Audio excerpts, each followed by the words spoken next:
When I moved into the quiet cul-de-sac outside city limits, I expected peace. Not daily confrontations with a woman the whole neighborhood secretly called HOA Karen, despite the fact that we didn't even have an HOA. Karen ran things as if she were president of some imaginary board, policing lawns, measuring fence heights, and lecturing anyone whose car tire even kissed the sidewalk. I usually ignored her nonsense, especially since she had no idea who I actually was, the elected county sheriff who preferred keeping his personal life private. One warm Saturday morning, I parked my black SUV in front of my house while unloading a new toolbox from the back. As I carried the box toward my garage, I noticed Karen standing unusually close to my vehicle, rattling the driver's side door handle with the intensity of a safecracker. Her face twisted with confusion. She pulled out a jangling ring of keys, easily 50 of them, and began trying each one in the lock as if she owned the thing. I watched for a moment, stunned, before walking over. When I asked what she thought she was doing, she scowled and said, "This car is illegally parked, and as HOA safety coordinator, I have authority to check it." I reminded her politely that we had no HOA and that the car was mine. She shot back, "I have a master key that opens every compliant vehicle. If it doesn't open yours, then your car is a security risk." She kept twisting keys aggressively, scratching the paint as she forced them in, and my patience thinned as I calmly told her to stop, but she snapped. "I'm doing my job, back away." Before I could say another word, she dramatically pulled out her phone and shouted, "I'm calling 911. This man is threatening me because I'm trying to inspect an unsafe vehicle." I almost laughed, thinking she'd bluff. But she dialed with trembling fingers and screamed into the phone, "Send officers immediately. I have a suspicious man with a stolen car." She pointed at my SUV as if she'd uncovered a crime syndicate. As she continued her performance on the call, pacing and waving her arms, neighbors peeked out from behind curtains, whispering and recording her theatrics. I folded my arms, letting her dig her own hole, knowing exactly how this would end the moment the dispatcher recognized my address. Karen had no clue she had just reported the sheriff, the man who would be responding to her call. And the reality of that was going to crash down on her harder than her fake master key authority.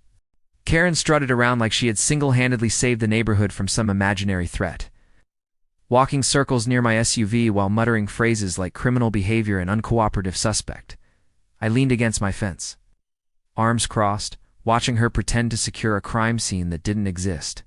Within minutes, I heard the unmistakable sound of approaching sirens. But not the frantic type, more like the resigned, slow-roll kind officers use when responding to another one of Karen's habitual nuisance calls. The squad car stopped right in front of my driveway, and Deputies Ramos and Clay stepped out, exchanging looks that said, "Here we go again." Karen rushed toward them dramatically, pointing at me. "That man is trying to steal this vehicle. A master key wouldn't open it.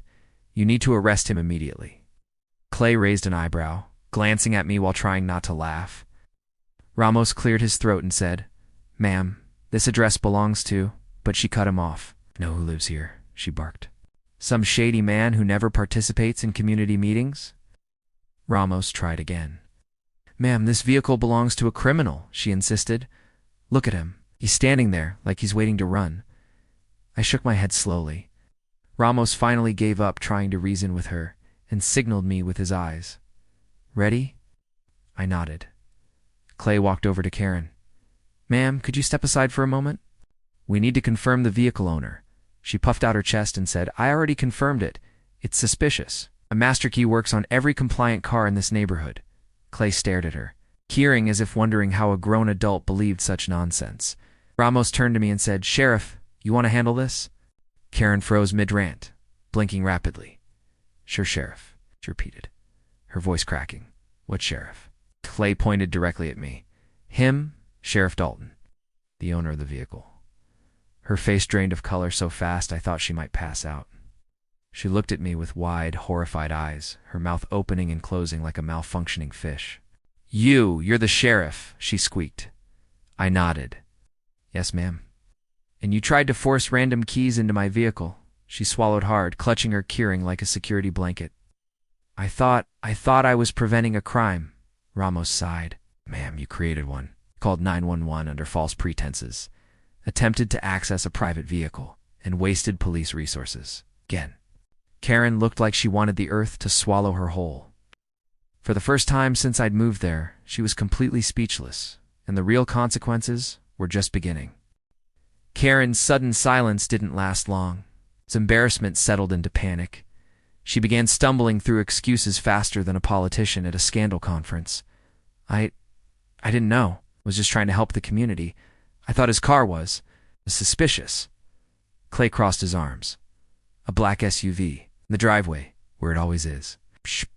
Well, the windows were tinted. Criminals love tinted windows. Ramos pinched the bridge of his nose, trying to stay professional. Ma'am, tinted windows are legal. Even if they weren't, you don't have authority to enforce anything. Karen straightened suddenly, trying to salvage the scraps of her imaginary power. As HOA safety coordinator, there is no HOA, Ramos reminded her firmly. Yes, there is, she insisted desperately. I run it, Clay answered. Ma'am, an OA isn't something you can declare into existence. She looked as if she might argue again, but the deputies weren't giving her oxygen to keep her delusion alive. Ramos stepped toward her. Ma'am, you attempted unlawful entry into someone's vehicle? That alone is a crime, Karen gasped. I didn't break anything. I gestured toward the deep scratches on my door handle. You damaged the paint. Her eyes widened. That must have been an accident. The keys are high quality. They're janitor keys, Clay said bluntly. You tried 15 of them. Karen's lip trembled. It wasn't 15, we counted, he replied flatly. Desperation rising, she tried another angle. If I had known you were the sheriff, I never would have. That's not the defense you think it is, I said calmly. The law applies no matter who owns the car.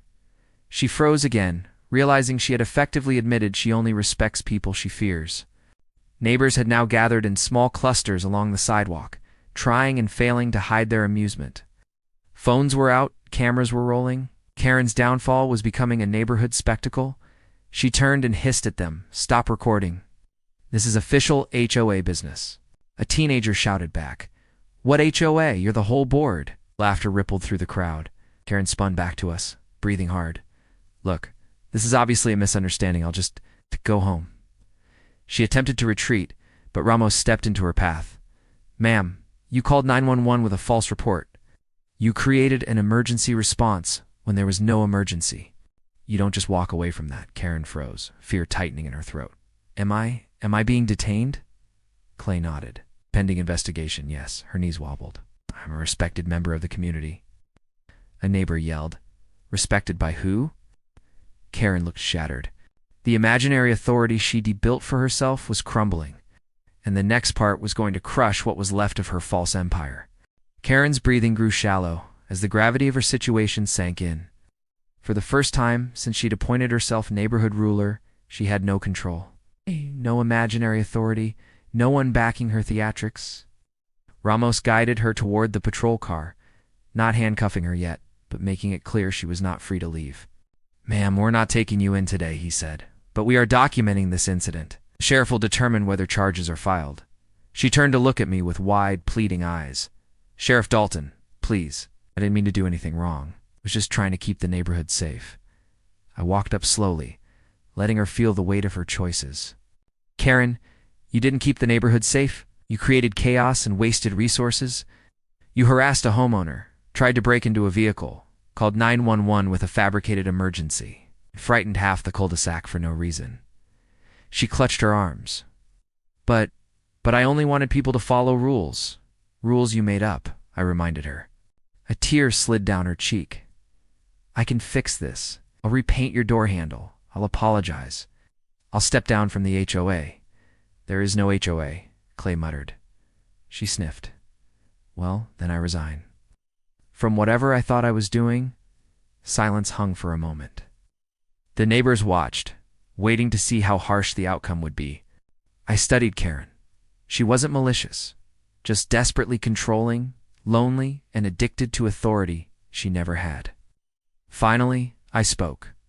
Karen, here's what's going to happen. You're going to pay for the repairs to my vehicle. You're going to stop patrolling the neighborhood. You're going to stop calling 911 for anything that isn't a real emergency.